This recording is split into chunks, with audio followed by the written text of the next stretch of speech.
How's it going, people? Today we're going beyond the traditional tools of woodworking. This intricate dance of numbers allows us to achieve the precision we need to build this bench. Every cut and positioning is guided by the precision of equation. Who would have thought, right? Let's back it up a bit. So I get a request to build a bench with only one requirement. That is to fit it into a space just off the front door. I was shocked. Usually a customer will send you a picture and ask you to replicate something they've seen. But this customer said, do what you do. This is the type of customer that we creative desire. To get a chance of creating an original piece of furniture gets my juices flowing, you know? With that said, I put pen to paper, or more like opened a Fusion 360 and got to sketching. There are two main challenges in this build. The first challenge is making sure the bench is aesthetically pleasing, with modern vibes, but not too cold. And secondly, as I alluded in the opening of the video, we needed to get the spacing right on this build to get perfect reveals. Especially what I call the soul of the bench, which is a floating slats which checks the boxes for design and function. As usual, this video is not meant to be a step-by-step tutorial, but a window into a process of trying new things. It'll be the first time I've used this much math. It is also the first time I've used red oak, and it wasn't too bad, to be honest. So let's get to the build. You've been watching me go through a milling process. I was able to use a slat and shim to mill all my lumbers and rip them to strips to form the frame and the legs. The legs will get a slight taper on the inside edge to ease the transition from the top to the leg. I was also able to cut all of my slats into 1.5 inch strips, as well as get ready for joinery. Once I had all the parts cut to the desired sizes, I turned my attention to creating my templates. Templates in woodworking is like a cheat sheet. Being able to produce consistent parts is important, so if there's one skill you should learn as a woodworker, it's templating. Unless you have a CNC. I hope the woodworker police don't come for me.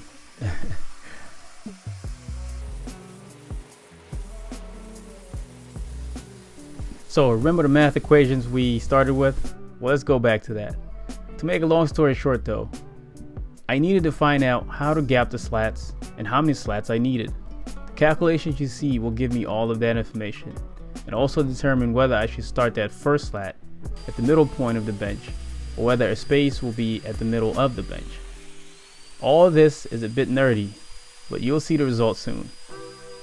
Using the numbers, I create a marking jig and transfer the marks and start making holes for the joinery. The joinery is made easy by the domino. Don't get me wrong, it's not a cheap tool, but I would recommend this because it's one of the best investments you will make in your woodworking journey.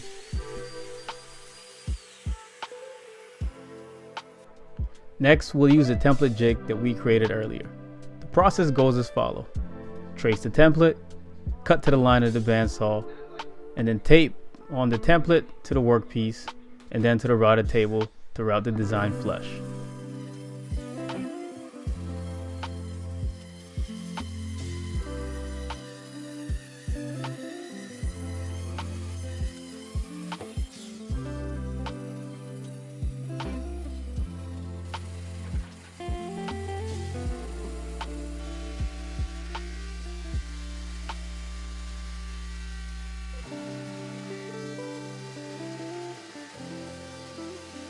Speaking of router, I'm always wary of it, and this time around it scared the mess out of me. Going around the corner is always tricky, and as I approached the corner, it pulled the piece in. Luckily nothing happened but damage to the wood. It took me a few minutes to gather my bearings and get back to it. Scary stuff, so please be careful around the routers.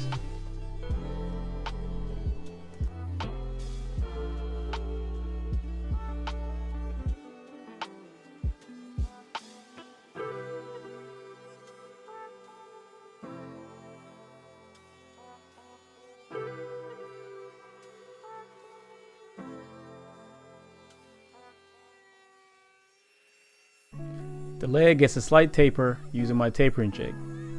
The cross pieces are fitted using the domino for joining. Once we get that glued up, we'll turn our attention to the sole of the table.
For me, each build usually has a feature that makes a piece, and in my eyes, this is that feature. All the other parts of the bench were kept simple to allow for this part of the build to shine.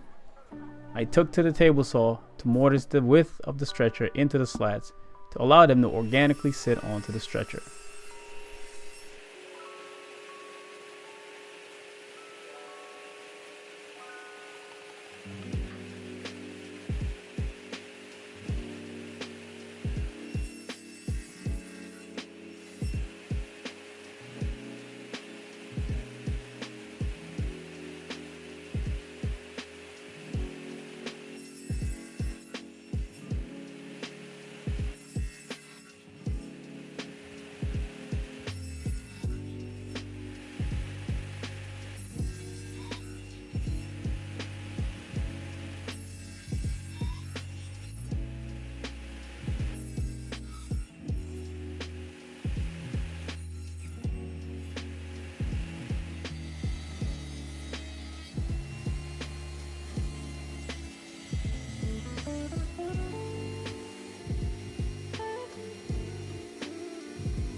After the dry fit, things felt a bit clunky. I knew I would have to route some profiles, but I wasn't sure which profiles to use. I usually have an idea, but there's always changes made on the fly, based on how I feel about the design, and this build is no different. I used a combination of a 1/2 inch roundover and a slight chamfer.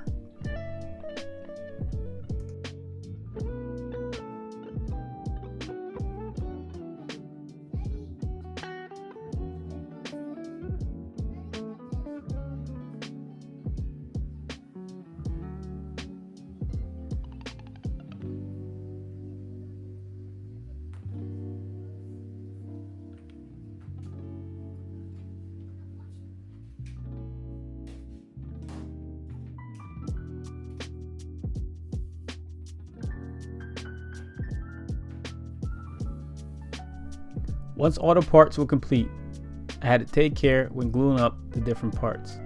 Also, I had to consider hard to reach places, so the finishing order was also important. While dry fitting, I was able to work out an order of execution, and in the end, a little bit of planning made what could have been a stressful glue up quite straightforward. Gluing up the two sides and the legs, and then the bottom stretcher separately, meant the final glue up would only require gluing up the middle pieces.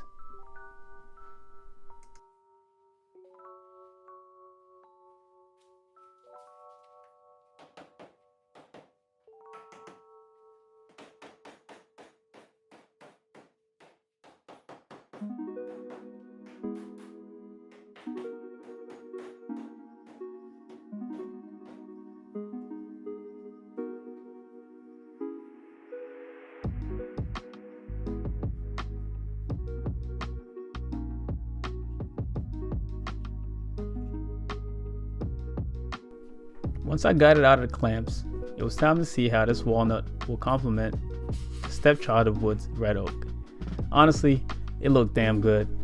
Overall, I'm quite happy with the bench, and it turns out that the customer ended up being just as excited. I really hope y'all enjoyed the build. I built a dining table for the same customer, and if you would like to see that project next, let me know in the comments. I consider every one of you as part of the tribe, so your engagement is important to me. Feel free to drop a comment about anything you see or hear, and I'll do my best to get back to you. Don't forget to hit that like button and consider subscribing to follow my journey of building and paying it forward to those who are less fortunate. While you watch me put the finishing touches to the build, I want to leave you with a little something. If you ever find yourself in a position to do good, or something is asked of you, please consider it. As usual, charity builds lives.